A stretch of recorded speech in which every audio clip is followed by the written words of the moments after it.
Feel the music, the rhythm, a heart on a mission. Can't fight the feeling, and I'm not denying it, no. I'm here to lose all control. Hi guys, welcome back to my channel. So if it looks like you've already seen me in these clothes, you probably already have, because I'm filming today. I'm in the mood, so I'm a film. Don't kick my hustle.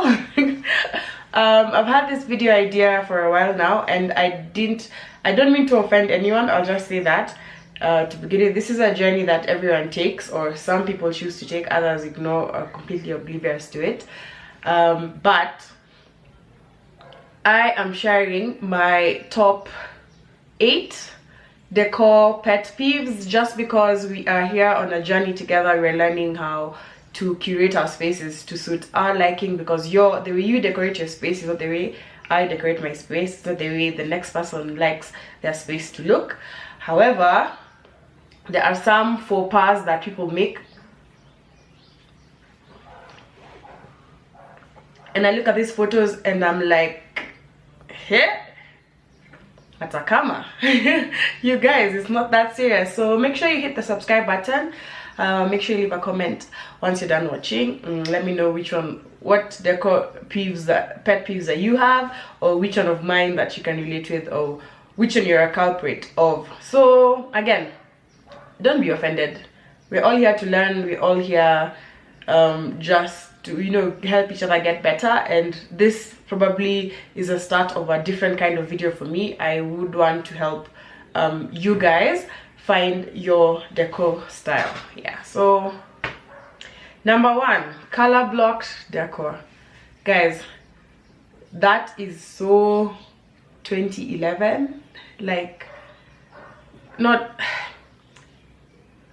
lime green. The biggest culprit is lime green and orange, brown, and it's like anytime you post, and this happens a lot, I'm in a group on Facebook called Glam My Home, and anytime you post a photo of your perfectly neutral, perfectly whatever color house, it could be dark, because people don't get this, that your decor can also be dark. Like, dark colors are amazing. And I'm working on a space with one of my friends, or let me just say client, where we are going to play with more masculine, more the darker side of decor. And I guess even actually the cultured cow Shirogai though also has a predominantly dark house, and everyone is always screaming to tell you, brighten up your house, add lime green, add purple, add orange, add.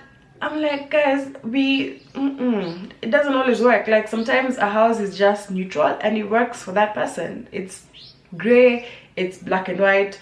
They don't have to have a pop of color. That's who they are as a person decorating their house. The second pet peeve for me is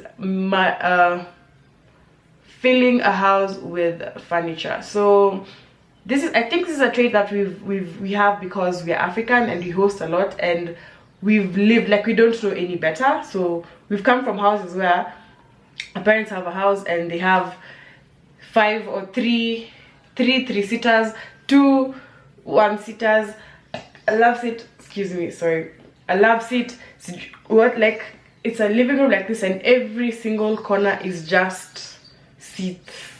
Like, the room is not you've not divided space. Like, there's no centrality. Like, there's no focal point in your room. The carpet is, I don't know which pattern that doesn't match, or your seats are, I don't know what pattern, or all your seats match. So I guess also that matchy type of thing just gets to me. Like, there's this particular set of seats that I see a lot, and it really, I usually feel like just I need to throw these things out, man. Like, can you stop making them now? Like, this is enough. This is enough seats. So it's not bad to have a lot of seating or sufficient seating. However, I always say that unless you're not always hosting, so there's no need to always just have temporary seats that you can move into and out of a room whenever you need it, and have enough to fill like just make it what's the word, like it's just enough for your particular space. So you're not in a small apartment and every corner of the house is a couch. Guys, every corner of the house cannot be a couch. You need space. You need space for other things, which leads me to my third pet peeve. And I see this a lot, people do not have accessories. I'm always hauling accessories. I'm always hauling trinkets. Trinkets make a house. It's kind of like, trinkets are jewelry. They're the earrings that dress your ears, they're your bracelet, they're your neck piece. So they complete your outfit. They kind of add to a house. So like, for example, my house has a lot of metallics, has a lot of blush pink, and plants. Plants are also an amazing accessory. They kind of just complete the house. So otherwise my house would just be a couch, carpet, coffee table. That's it. Like, it's empty. No art, no nothing. Like, your house is just bare. It's not it's not complete. There's just something that's missing. Number 4 of my pet peeves that I do not like is pushing up furniture against the wall. Now, again, it's something you've grown up with. You probably don't know any better, but then you walk into someone's house and all the furniture is just, all the couches are on the wall completely. Like, there's a reason why designers pull things closer together. So I'll leave instead of having my couch stuck up the wall, I'll pull it back just a bit so that it kind of congregates around the carpet, and then I'm creating a moment where we can sit and have conversations with my friends. So if I'm hosting, we're looking at each other, we are having a conversation with each other, we're not too far away from each other. And if I am alone, I feel cozy because my house is not as cold because everything is so far apart. I have space enough to, I have, like, it's my furniture is functional. I can use my coffee table in that. I can put stuff on top of it while I'm seated. My guests can put stuff on top of the coffee table while they're seated, and it's not too, like, it throws off the way the room is sort of put together. My 5th pet peeve, I'm looking at points because I wrote them down, is mismatched tiles. And there are jokes about Kikuyu landlords and how they put toilets next to the kitchen, and mismatched tiles is one of those things that just pisses me off, because my own house, around in my bathroom area, so that little corridor where you have my toilet, bathroom, and then a bit of a corridor where you'll see I take photos, I have a shoe rack in there. Literally, it's like whoever was building the house went and picked a pack of tiles each from each shop. Like, one wall is one tile, another wall is different tile, the next wall, and that can work, but then it has to be, there's a very intricate way that you can do this, in that it's tiles that either one side is plain and a different shape and the next is like that. I don't know how they have to complement each other. Not, my particular place has brown and white, gray and white, blue, pink, peach, a different shade of a different pattern blue. Like, there's a way that you can put patterns together, and like I see a lot of that in the Moroccan style decor, and there's some modern and some eclectic bathrooms that I see that have that down. I recommend, like, you watch the 3-Bird renovation. Anytime they do their bathrooms, they do a mixed styles, and it's so beautifully executed, guys, that I keep saying, why would you confuse yourself? So I don't get it. My previous house had white tiles. I loved it. It only had a strip of black, which was perfect if you're minimalist. It just where I didn't need to do anything in that space. The walls were stark white, the tiles were white with a strip of black. It allowed me to play with the rest of the room. It allowed me to play with my decor.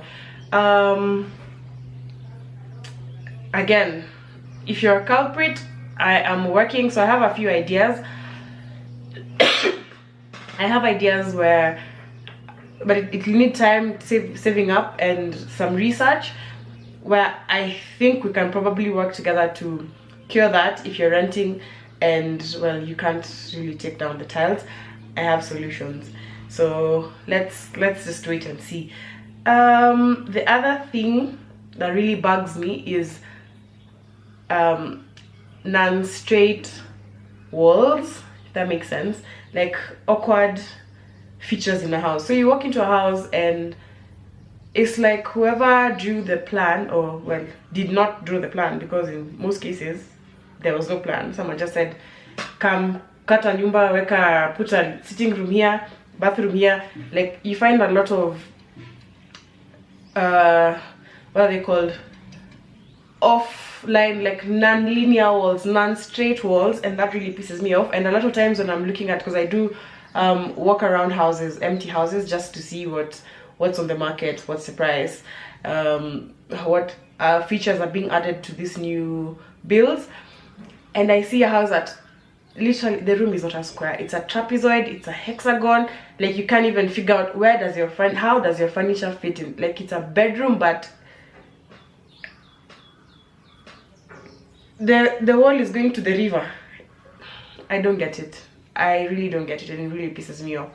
For me, appropriate lighting or proper lighting and light fixtures in a room. So again, just like your earrings and your whole accessory analogy, another thing that completes a room for me is light fixtures. And we don't make enough of, I don't think we make enough use of table lamps, floor lamps, even our overhead lights. I don't see us playing with that as much as I'd love to. I'm working on getting mine together, so let's keep this in check, and let's see how we proceed from there. But yeah, lighting is also another thing I find that is important. So aside from natural light, your additional fixtures act as decor. They also act functionally, maybe if you need to read or whatever. Your light fixtures are big. Another thing, and this is the last thing that really, like, this one gets on my nerves, because a lot of people are prone to this, not having a decor theme.